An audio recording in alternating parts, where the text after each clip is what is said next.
मई 1984 ये उस दौर की सबसे हॉट शॉट तस्वीर है। बॉलीवुड के सबसे सफल और सबसे बड़े राइवल फिल्म मेकर्स एक साथ। जमाना आज का होता तो लोग कहते फेक है, एआई जनरेटेड है, लेकिन जो अनहोनी को होनी कर दे वो बीच में ही खड़ा है। इंडिया टुडे की एक cover story the big budget survivor बताती है कि उस समय जब बॉलीवुड में बड़े बजट की हर 10 में से 8 फिल्में फ्लॉप हो रही थी, सिर्फ यही वो 2 नाम थे जिनकी सेक्टर के साथ अब तक कोई फिल्म फ्लॉप नहीं हुई थी। बल्कि तब तक की ऑल टाइम टॉप ग्रॉसिंग फिल्मों में ज्यादा पर इन 2 फिल्म मेकर्स का ही नाम चस्पा था। और इनके बीच अगर कुछ कॉमन था तो ये सुपरस्टार जो न सिर्फ इनकी फिल्मों का एक्सक्लूसिव एक्टर था, बल्कि इस तस्वीर के लिए इन्हें साथ लाने में भी यही कारगर था। लेकिन दोस्तों, आज की हमारी कहानी तो वो है जो इस तस्वीर से परे पक रही थी। प्रकाश मेहरा और मनमोहन देसाई की भाव भंगिमा बताती है कि अगर ये शख्स बीच में न खड़ा होता तो ये एक दूसरे से मुंह फेर लेते। बात मई 84 के पहले पखवाड़े की है, जब बेंगलुरु में देसाई अमिताभ को लेकर मर्द की शूटिंग कर रहे थे और अमिताभ यहां आपको उसी फिल्म के गेटअप में नजर आ रहे हैं। प्रकाश मेहरा अपनी फिल्म शराबी के प्रमोशन में जी जान से जुटे थे, लेकिन ठीक इसी समय इन दोनों फिल्म मेकर्स की राइवलरी उस फेज में पहुंच गई जब ये गली के बच्चों की तरह एक दूसरे पर छींटाकशी और लड़ाई झगड़ा करने लगे। और देखते ही देखते ये लड़ाई इस हद तक पहुंच गई कि अगले 4-5 साल तक एक अदद फिल्म और पुरानी सफलता को तरस गए। हुआ ये कि प्रकाश मेहरा अपनी फिल्म शराबी को मुंबई के अलंकार सिनेमा में रिलीज करने वाले थे, जो उनका फेवरेट और लकी थिएटर कहा जाता था। लेकिन वहां पहले से मनमोहन देसाई की कुली चल रही थी, जो दिसंबर 1983 में रिलीज होने के बाद लगातार बड़ी ऑक्यूपेंसी के साथ 25 वीक रन यानी सिल्वर जुबली मनाने जा रही थी। मेहरा ने अलंकार सिनेमा में कुली के पोस्टर हटवाकर शराबी के पोस्टर लगवा दिए, यानी कुली का उतरना तय था। ये बात देसाई को नागवार गुजरी कि जो फिल्म अब तक रिकॉर्ड तोड़ कमाई कर रही है उसे कैसे हटा लें। तरीके से ही, लेकिन थाना, पुलिस और मोशन पिक्चर्स एसोसिएशन तक पहुंची, लेकिन दोनों अपनी अपनी जिद पर अड़े थे। फिर अमिताभ बच्चन यहाँ पीस ब्रोकर बनकर आए और सुलह ये हुई कि कुली जहां अच्छी चल रही है चलने दें, शराबी के लिए कोई और अच्छा थिएटर देखते हैं। आखिरकार मेहरा मान गए और शराबी अप्सरा टॉकीज में रिलीज हुई। लेकिन यहां से दोनों लीजेंड फिल्म मेकर्स में जुबानी जंग शुरू हो गई। देसाई ने तंज कसते हुए कहा था कि एक शराबी ही शराबी जैसी फिल्म बना सकता है, जबकि एक मर्द ही मर्द जैसी फिल्म बनाएगा। मेहरा को यह बात बुरी लगी और उन्होंने इससे भी सख्त टिप्पणी कर दी कि केवल एक कुली ही इस तरह की बात कर सकता है। इसके बाद तो दोनों में कोल्ड वॉर इतना तेज हो गया कि अब अमिताभ बच्चन के लिए भी बीच बचाव संभव नहीं रहा। उसी साल के आखिर तक अमिताभ ने चुनावी राजनीति में कदम रखा और फिल्मों से दूर होते गए। हालांकि इस बीच अपना 12-13 साल पुराना रिकॉर्ड मेंटेन रखा कि हर साल कम से कम 1 या 2 सुपरहिट फिल्में आईं। शराबी अपनी तरह की अनूठी फिल्म थी जो प्रकाश मेहरा जॉनर से थोड़ा हटकर थी, लेकिन एक म्यूजिकल ब्लॉकबस्टर के रूप में 1984 की तीसरी सबसे कमाऊ फिल्म बनी। हालांकि फिर भी ये कमाई में देसाई की कुली से बहुत पीछे रही। जबकि अगले ही साल देसाई की मर्द ने बॉक्स ऑफिस पर एक और बड़ा धमाका किया। जो मर्द होता है उसे दर्द नहीं होता मेम साहब। अब मेहरा कहां पीछे रहने वाले, वो अमिताभ के पीछे पड़ गए कि हमें भी एक ब्लॉकबस्टर देनी है हर हाल में। कई कहानियां आई, स्टार कास्ट बनी, लेकिन इधर अमिताभ के लिए अब तक साइन की हुई फिल्में ही पूरी करना संभव नहीं हो पा रहा था।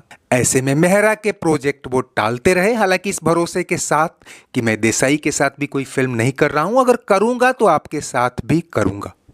हालांकि क्रिटिक्स मानते हैं कि तब तक अमिताभ के लिए देसाई और मेहरा अपने सारे पत्ते फेंट चुके थे और अब उनके मसालों में वो जायका नहीं रह गया था जो सुभाष घई जैसे उभरते डायरेक्टरों का मुकाबला कर सके। दोनों का पैटर्न घिसने लगा था। देसाई की फिल्मों का एक खास ट्रेडमार्क था लॉस्ट एंड फाउंड, यानी बिछड़ने मिलने का सस्पेंस रोमांच, और दर्शकों के लिए अकल्पनीय चमत्कार भी। उनकी हर फिल्म में दोनों बातें रिपीट हो रही थी, हालांकि अब तक सफल भी होती आई थी। दूसरी ओर मेहरा की खास स्टाइल एक ऐसे नायक के इर्द गिर्द घूमती थी जो अनाथ, किस्मत का मारा और अकेला है और व्यवस्था से लड़ता है। जंजीर से लेकर मुकद्दर का सिकंदर और लावारिस तक इस पैटर्न पर उनका जादू खूब चला। लावारिस बन के जी जैसे मैं जी रहा हूं। साला कफन चोर की औलाद बाप के मरने पर रोता है। हालांकि नमक हलाल और शराबी जैसी फिल्मों में उनका कॉमेडी पंच भी दिखा और ये प्रयोग सफल भी रहा। तब मनमोहन देसाई ये कहते दिखे कि मेहरा अब उनकी नकल करने लगे हैं और तब इंडस्ट्री व मीडिया में बहस छिड़ गई कि मेहरा का एंग्री यंग मैन वाला अमिताभ ज्यादा सफल कैरेक्टर है या फिर थोड़ा कॉमिक, थोड़ा रोमांस और थोड़ा मिलनसार पर्सनालिटी वाला अमिताभ, जिसकी डोर देसाई के हाथ में थी। हालांकि ये बहस आज भी किसी नतीजे पर नहीं पहुंच पाई है क्योंकि हर किरदार कई गुणों का कॉकटेल हुआ करता था।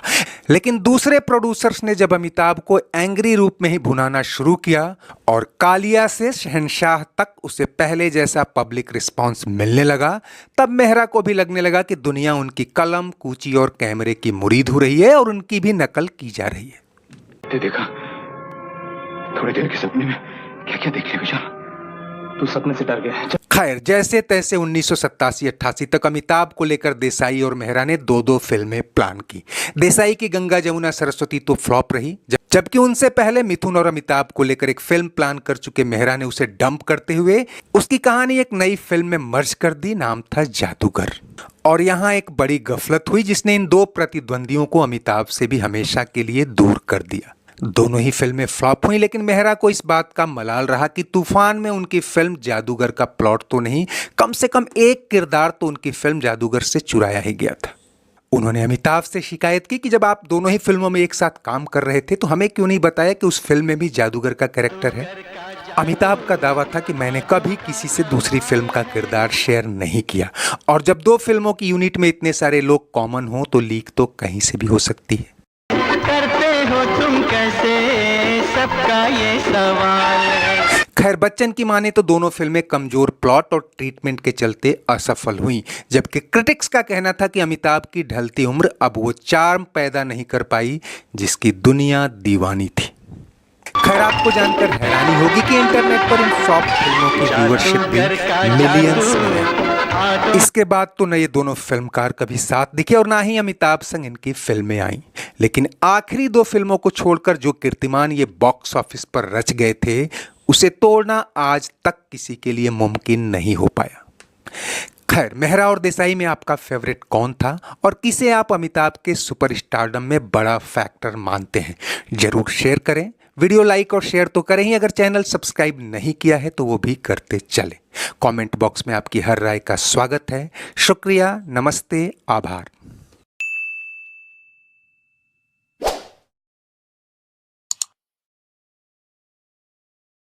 को न कहा जाए शराफत से खड़े रहो, ये पुलिस स्टेशन है, तुम्हारे बाप का घर नहीं। सारी दुनिया का बोझ हम उठा